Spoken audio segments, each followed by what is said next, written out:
What's up, everybody? Grant Wise here. Welcome to the Marketing Genius Podcast. I am pumped today to be tuned in with the man, the myth, the legend, Mr. Michael Hellickson. He's one of the coaches at Club Wealth Coaching. This guy has a resume as long as your CVS receipt, and it is just packed of amazing things that he's done to grow and to help other people grow. So, dude, Michael, thank you so much for jumping on here today. Great. It's a total honor to be here. That is hilarious. The longer than your CVS receipt. I like that. I was thinking of something. I was like, oh, crap, I'm going down this path. I got to think of something. What can I say? So, That's dude, hilarious. you guys are killing it. How's everything been going? It's been great. I mean, let me stop. I don't want to be the Facebook guy, right? Like, I don't want to be, Facebook reality. I mean, things are going great. We go through challenges and struggles like anybody else does. Our company has had its ups and downs, but the reality is, on balance, it's been phenomenal. We're very blessed, and we're very happy with where we're headed. That's awesome. So let's just kind of dive right into this. Who is Michael Hellickson? How on earth did you get to where you are today? By having a lot of the right people around me that cared enough to help me get there, and that were willing to work hard enough for it, I guess, is probably the best answer. Not least among them is my wife, who's worked with me for over 20 years now. Good man. Well, I mean, the truth, and that's not lip service either. I mean, truly, she's literally worked with, she and I have been working together for over 20 years, actually for about almost 25 years. And for 20 of those years, we've been married. So it's funny. I always tell people she worked for me for 4 years. Then we got married, and that's when I went to work for her. Yes, exactly right. But yeah, I mean, it really takes a lot of people, and I'm a real believer in teams. I'm a real believer that, as great as we all are as individuals, and I believe in, exponential potential for people as individuals. But the reality is, we all get further together, and our story has been no different. It's when we started selling, so I started selling in 1991, back when we had the big old fat paper books of listings, and we had a metal key, that we would. It wasn't even an electronic key back then. And, most people are like, oh my gosh, this guy's a dinosaur. But the reality was, a lot's changed since then. And, one thing that has not changed is, it's only gotten better and more pronounced, is the value of teams. So that's awesome. I love it. You guys spend a lot of your time coaching with teams too. Is that right? We do. And we coach individual agents as well. But it's the name of the company is Club Wealth Real Estate Coaching and Consulting, right? So it's not just like we're not the, hey, how many calls did you make today? How many contacts? That's not our thing. Our thing is, let's dive in and let's figure out what's working, what's not working. Where are the holes in your business? Let's identify those, and let's show you how do we plug those holes, and how do we help you get to that next level. Yeah. And a lot of times that comes down to building a team.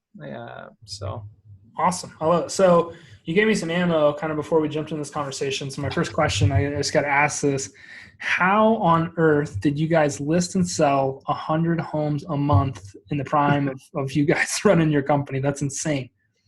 Yeah, and there were times when it was actually substantially more than that.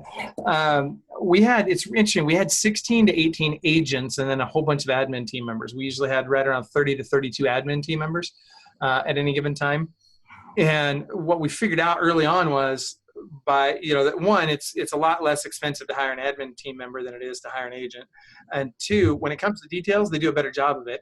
And three, agents freaking hate it. So let's let them focus on being great agents, and let's let everybody else focus on the stuff they don't love, that the agents don't love. And so, yeah, we built this team up, and it took us years. I mean, it wasn't overnight, right? It's funny because for me to go from, for our team to go from, just my wife and I to 44 team members took us 10 years. Recently we had one of our coaching clients, Sheree Benjamin, when she came on board with us, it was her and an assistant. 2 years later, she has over 40 people on her team. Wow. So that we've figured out a lot of lessons along the way that allowed us to compress that learning curve and to compress that cycle of the Lone Ranger to actually building a real business and a real team and being able to get completely out of production. And Misty Bruton is another great example of that. Same story, right? In fact, almost exactly the same story as Sheree, where inside of 2 years, she went from herself and a part-time assistant to over 40 people on our team and completely out of production.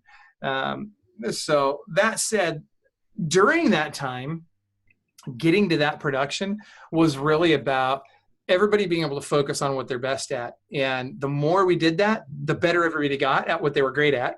And it just became like this perpetual cycle of improvement. And all of a sudden, instead of doing 1 or 2 transactions a month, our agents were doing 5, 6, 7 transactions a month. We had buyer's agents doing 10.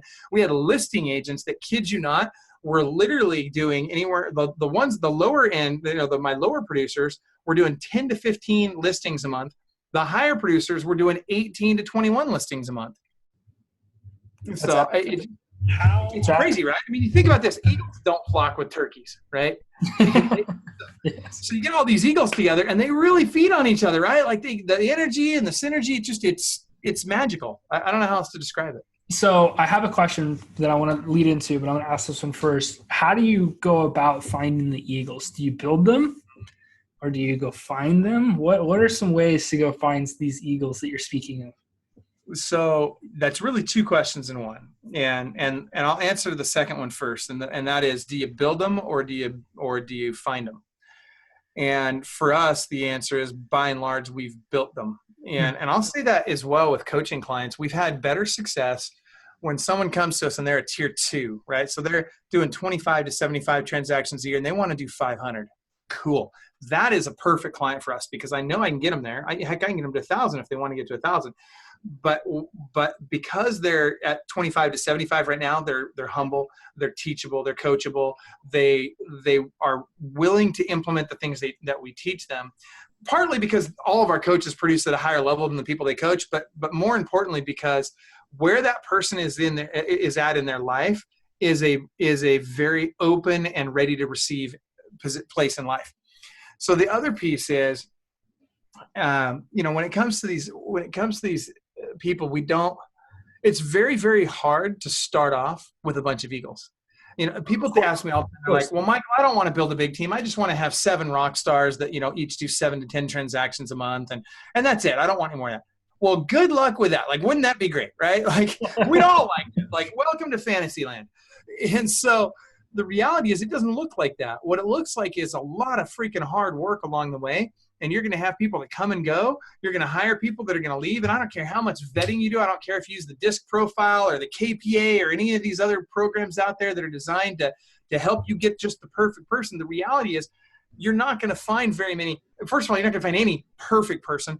Second of all, I don't care how much vetting you put them through. The reality is you never know what someone's going to do till they're on your team. Yeah. You never know if they're going to really be a good culture fit until they're on your team. You know a lot of times that they're not going to be, right? Like you can eliminate some people through some of that stuff. But the reality is you're going to have to bring a lot of people on your team. You're going to have to go through some pain. You're going to have to vet some people. There's going to be people that are going to leave and that are not going to leave well. And that's going to cause chaos. And there's going to be people that are going to cause damage to your culture. And you're going to have to repair it and fix it. And you're going to have to just keep working forward. And it's hard. But when you do that, you can really develop a team of people that care about one another, that work hard together, that enjoy success together, and that really do have each other's backs. And that's a magical thing. When you develop that on your team, it is truly, truly magical. Absolutely. And you're so right about how hard it is. So I think building culture is one of the hardest things I've ever done in my entire life. Yeah. Other than no question. Having patience with my 2-year-old son. Honestly, I think that's even easier than building the right culture. Yeah, I think it is easier than building culture because I've definitely hit my head against the wall a million times singing. Well, and you hit benchmarks too, right? Yeah. Like you get to a point like when you have 2 or 3 employees, it's hard. When you get to where you've got 5 or 6 team members, all of a sudden now, if 2 of them leave, it's catastrophic, right? And you're freaking out and everybody's stressed out. And why did those 2 leave? And everybody starts the self-doubt and all the hard stuff, right? And then you get past that, you get up to 10 or 15 team members. And at that point, when 2 or 3 people leave, it's not the end of the world. It still hurts. It's not the end of the world. It's recoverable. Then you get to 25. You start getting into that 25 to 40 range and things really start to gel. And what I've noticed is beyond that, when you get into the 60 plus mark, or you get around that 60 team members mark, 60 to 75, all of a sudden it gets hard again And the reason it gets hard again is because you have little, I'm going to call them cliques, like little groups forming within the group of people who are kind of like-minded and have differing opinions. And sometimes their behavior patterns are different than the other people on team. There may be just a little bit different culture develops there. And I'll tell you, that's a really painful time. That can be. And I know most agents aren't going to get to 60, but the reality is some of you will. And you need to be aware that when you get to that point, it gets challenging. I love it. So first question I ask you is, how do you do 100 deals a year, or 100 deals a month rather, plus? And I'm going to rephrase the question. I'm going to ask it to you again. How did you find 100 deals per month? Oh, I love that question. Let me tell you why. Most people think it's about, I'm going to go find one or two lead sources that kick off 50 to 100 deals a month. Nope. I had 25 lead sources that kicked off 4 transactions a month. There we go. And we worked them hard. And we also did a lot of brand marketing at that point in time. So we had, our brand was out there. Everybody knew who we were, for better or for worse. There was, of course, haters out there, but there were a lot of fans and a lot of people who were in our corner. And so, it was, for us, it was really, truly about finding a lot of lead sources that consistently kicked off a handful of transactions. And then really working your tail off to work those lead sources. Next question. How do you go from 1 to 25 lead sources? Because it's kind of like going from 1 to 25 team members. How do you go from one lead source to the next, to the next? Everything that you just described around building a team is almost verbatim the exact same when it comes to finding these different lead sources. Right. You can get to 1 to 5. It's hard to get it figured out. You're managing cash flow. You're juggling certain things, and then getting to these certain points. So how did you find and how did you develop these different lead sources to tune your volume in like that? Here's the real problem that I think most agents face. Most agents, what they do is they go out and they get a couple of lead sources, and then they want to get this other lead source, and they think, their friend says they're getting a 4 or 5 ROI on that lead source, and they look at their lead sources and they're like, well, I've got this one that's only a 3 ROI, so I'm going to get rid of that so I can get this other one. Huge mistake. And I'll tell you why. For a number of reasons, right? Anything that's a 3 ROI or higher, that's good ROI, right? You can run a business on a 3x ROI. The problem is that when every time you bring a lead source on, you have to dial in that lead source, and that takes 2 to 3 months to really dial it in, to dial in the follow, to not just the lead generation, but the follow-up and the conversion of those leads. Every lead source is a little bit different. You convert a Realtor.com lead differently than you convert a Facebook lead. They are 2 very different types of leads.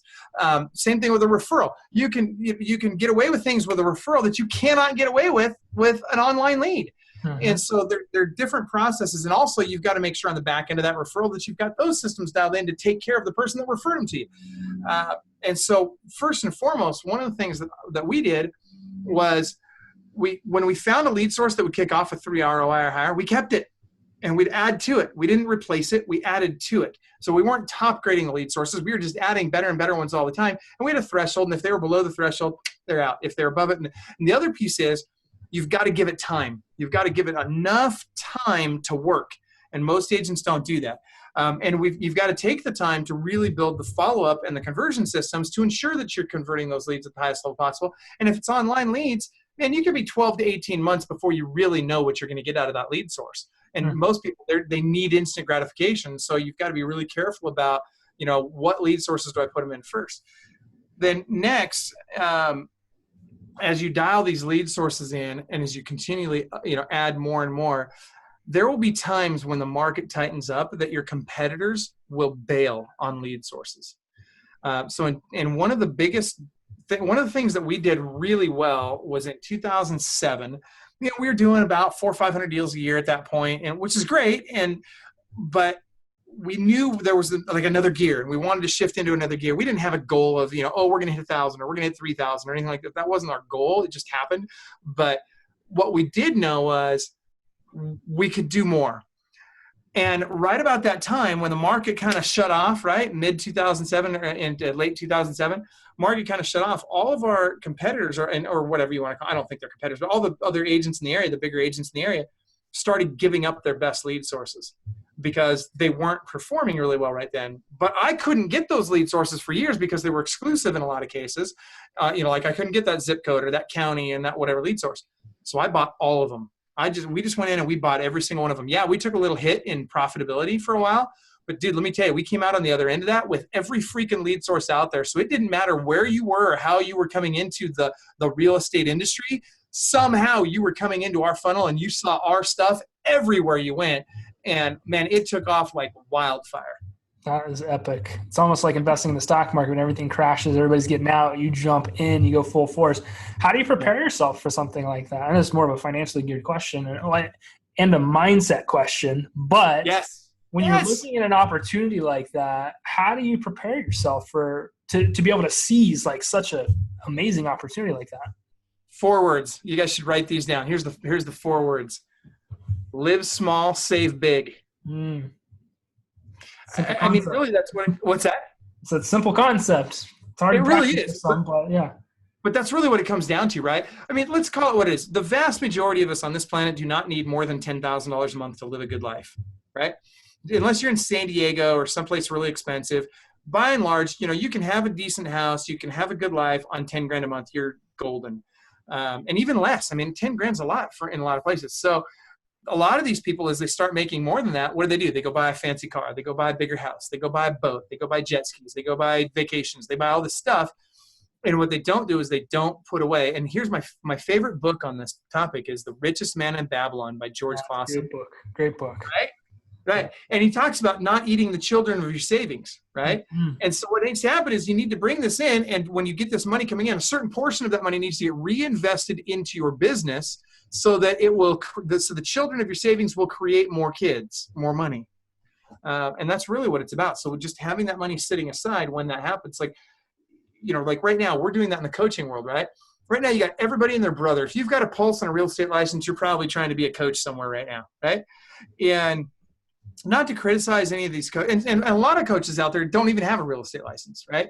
And not to criticize any of these coaches, because there's some great coaches out there, but the reality is being a coach is a lot like being a real estate agent in terms of there's value in having a team, right? There's success in numbers. And if you're just the Lone Ranger coach, it's really hard to compete against like Club Wealth, where we got 60 coaches and we've got all this momentum and all this stuff. It makes it really hard for that Lone Ranger coach.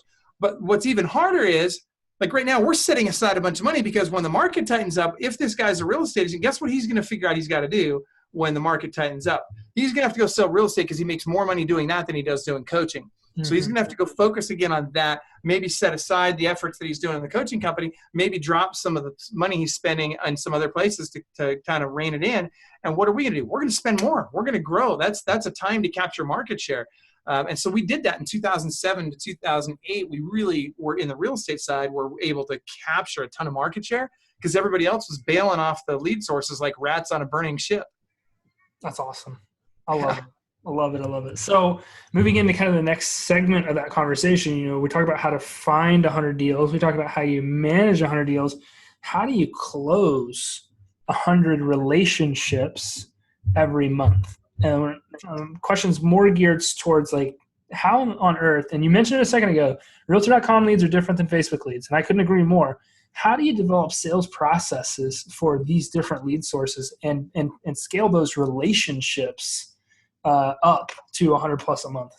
So first of all, you do it one at a time. You don't try and do a whole bunch of them at once. You literally got to take it one lead source at a time, and you got to dial that lead source in. You got to dial in the follow-up, and the conversion for that lead source. Then you've got to implement policies and procedures around that lead source so that you literally have a checklist for every single thing that's got to happen in your business. Now we use Trello for that now. Freaking love it. It's a free product. Grant, you probably have heard of it. You're probably using something more sophisticated than that, but Trello has been a great product for us for some of this. And we just have a checklist for every single thing. Now, if you've got a robust CRM, you can do that on the back of your CRM as well. But somewhere, somehow, there needs to be standardization in your process. Think of it like McDonald's. I can go to Tokyo and get the same cruddy food at Tokyo McDonald's as I can here at the Bonnie Lake McDonald's, right? And I say cruddy, I shouldn't say that. But I can get the same, cheeseburger there that I can get here. It's going to taste the same. It's going to look the same. It's going to be handed to me the same. It just might have some Chinese or Japanese writing on it, right?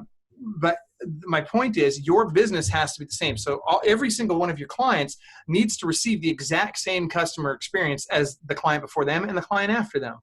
And that means standardizing your processes. And that's hard. It's not easy. And it will take time, and you will screw it up, and it will cost you money every time you screw it up, and it will cost you some relationships because some people just aren't forgiving. And that just is what it is. You're going to have to become comfortable with that. In the meantime, what you also have to do is you have to get your team on board. So number one, you got to trust your team. You got to explain to them, look, you're going to do something that's going to cost us money, and that's okay. You're going to make a mistake, and it's going to cost us a bunch of money. It's okay. It's fine. It's okay for you to fail, just like it's okay for me to fail, because that's how we learn. What I want, though, is I want you to be a decision maker, because if I got to make all the decision makers in the company or decisions in the company, we're all in trouble. Mm-hmm. So we got to empower the team, right? But then once we've empowered them, we got to trust them. We got to believe in them, and we got to know that we got to make sure they know that we trust and believe in them. Then we've got to give them all the tools, technology, and support they need to do their jobs right. And then we got to get the freak out of their way. Just get completely out of their way and let them do their thing. And man, when you can accomplish that, magic really happens. When they can take ownership of that thing that they're responsible for, they will. You'd be surprised that the right people will really rise to the occasion. They'll do a great job with it if you let them. But if they're afraid to make a decision because they think you're going to get on them, or they think that it's going to be out of alignment with what your expectations are, then they won't be able to shine in that role. Yeah, man, I feel like this podcast could be 5 hours long, because I developed 16 questions just in the 30 seconds that you were talking there. How do you prevent yourself from getting burnt out on trust, right? You're talking about, trusting people. And this is something we try to push on every director in this office. Is like, look, I trusted you to go out and make a ton of mistakes, and I forgave you when you did, right? I showed you some grace because I knew that you were learning. And a lot of people that I speak with in the real estate industry, they get burnt out on trust so fast. Like, I tried it, and this happened, and I just don't want to deal with that. Like, I'm going to stay in my lane, and I'm going to do this over here. But I really want to go to the next level. Like, how do you prevent yourself from getting burnt out on trust?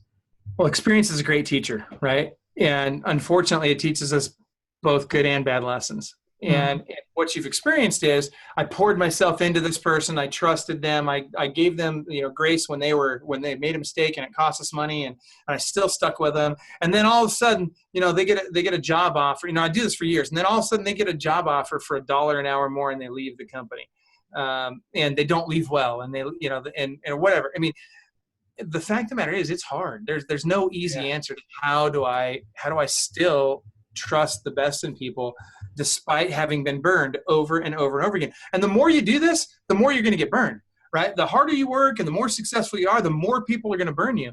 Yep. And people you thought you could trust. I had one recently that I really cared about this person, and I still care about him. Interestingly enough, I still care about this person. And they were destroying our company from within. And they were literally telling our clients to commit fraud and like bad stuff. And we had to fire this person, and it was devastating to the company. It cost us, immediately it cost us 15 clients like that. It cost us several of our coaches, and it hurt personally. It really was hard personally, because I cared so much about this person, and this happened. And at the end of the day, you still have to come back to the next person and realize that there is a great person in them that wants to come out. You have to allow the room for that to happen. One of the phrases I always tell myself over and over again is, hey, look, we're all another squirrel trying to get a nut, right? Like, we're all just going through life trying to do the best we can. And I really do believe, by and large, most people are good people and have good intentions. Yeah. And I think if you really make that kind of your mantra, and you really continue to believe in that, even when at times you have knuckleheads that make it really hard, I think you'll be all right. Yeah, I like that. I love the Tony Robbins quote: "People are not their actions." Right. You got to understand that everybody, in some form or fashion, whether it's twisted or not, has some type of good intent behind the things they want to do. They're trying to do something good. They're trying to escape pain of some cause, whatever that looks like. But people are not their actions. And when you're building a team, man, you're going to learn so much about yourself more, I think, than you are about building a team. But if you can develop some patience and grace and just understanding, that's another great thing to really kind of pull in. You can build an empire. for sure, but you can't do it alone. And that's No, definitely. you can't. And if I could pick one word that I think this sums that whole, like sums up what's the number one quality or trait that you've got to possess as a leader, I would say it's humility. Oh yeah. And the reason I say humility is because if you're humble, you understand that, you need all these people to be successful. Without all these people, you're not successful. Yeah. Without each of them doing their part and without each of them doing the very best they can, you don't get the opportunity to be successful and be on stage or be on webinars or whatever the thing is, right? And humility is it's a lot easier to say it than to have it and to do it and to practice it. Yeah, it's one of those learned skill type things. You've got to go through something. And sometimes you just have to get knocked out, and that's just part of it. Like that's me. Yeah, I've had to get knocked out a few times, and then okay, all right, I got you. Dude, you are hitting the nail on the head. Like I go through cycles. I don't know about you, but for whatever reason, like you know what they say, those who do not learn from the past are condemned to repeat it. Well, apparently I'm a slow learner because I literally, I've had to get beat up and just knocked down and slapped in the face by life over and over and over again to take that step back, because I'm a high D, right, on the DISC profile. So I'm just a hard charge. We're going to be successful. We're going to go make it. We're going to run up this mountain. We're going to win, right? And it just, that's fine at times, but I forget about people at times along the way, and I don't treat everybody in my life the way I should at all times. And sometimes it smacks me in the face, and I gotta take a step back and be like, man, I've really been a jerk. Yeah. Like, I don't know why, but for some reason, I seem to have to keep learning that lesson over and over again. But thankfully, along the way, I've collected a lot of really good people in my life who are unafraid to have that conversation with me. Yeah. And we have good relationships where I listen to when they're talking to me, because I know they really care about me and I know they have my best interest in heart. But I also know that they can see when I've gotten off the path. See through it, right? It's good to have people like that in your life, and it's good on you as well, and good on anybody listening to this to listen to people to understand. Not listen to people to respond. And with a huge lack of humility, you can't really do any of those things, which is difficult. So, man, I got one last question. If you can get this, if you know the answer to this question, me and you are going to stop what we're doing and we're going to go start a business together. So it's a loaded question, but you got people that listen to this podcast that have never done a deal in their life. You got people that listen to this podcast that maybe are doing 100 deals a month. You got people that listen to this podcast that are trying to figure out if real estate's for them. You got all shapes and sizes that are paying attention to this. And here we are talking about how you did 100 deals a month. What do you say is the easiest way? No, that's not the best way to phrase that question. How do you develop the patience to go from where somebody is sitting at today, maybe it's 0 deals a month, 1 deal a month, to get to 100 deals a month? You combine everything that you've talked about today. Say, all right, Mike, I'm going to grab this and this and this and this and Grant this and this and this, and I'm going to go do these things. We have a very, very real tendency, especially today, to say, all right, I'm doing the work, but it's a month later and nothing's happening. Like, how do you develop the patience to get there? Well, you hit the nail on the head that it's, a month later isn't long enough. So, when it's 3,000 months later, let's talk.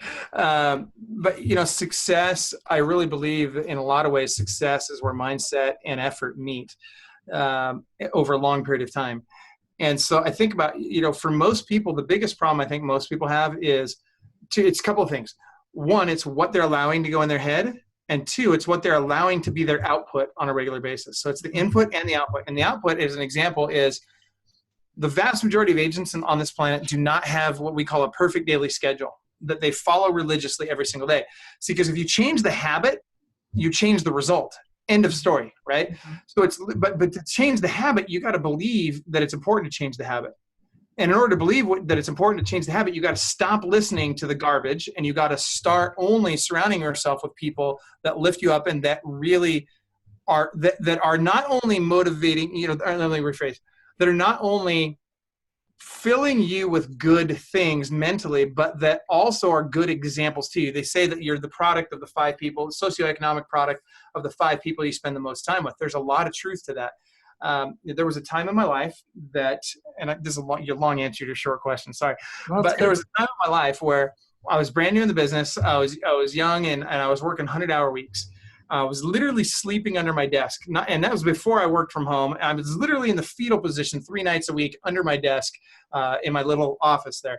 And I was the top agent in the office, which really just means I was less broke than the rest of them, right? I was still freaking broke. And my parents literally were telling me over and over again, Michael, go get a job at McDonald's. Michael, you got to get a real job. Go get a job at McDonald's. You'll make more money. And the sad truth is they were right. Had I gone and got a job at McDonald's, I would have made more money. But I was not going to fail. I was not going to be a failure.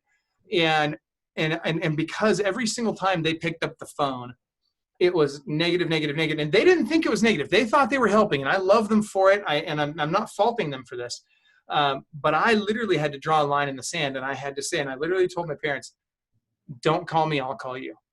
Mm-hmm. And kid you not, I went 10 months without speaking to my parents. And I love my parents. It wasn't about not loving my parents. It was about I had to fix what was being played in my head. And that's when I got a coach and I got my head straight, and all of a sudden my business took off. Mm-hmm.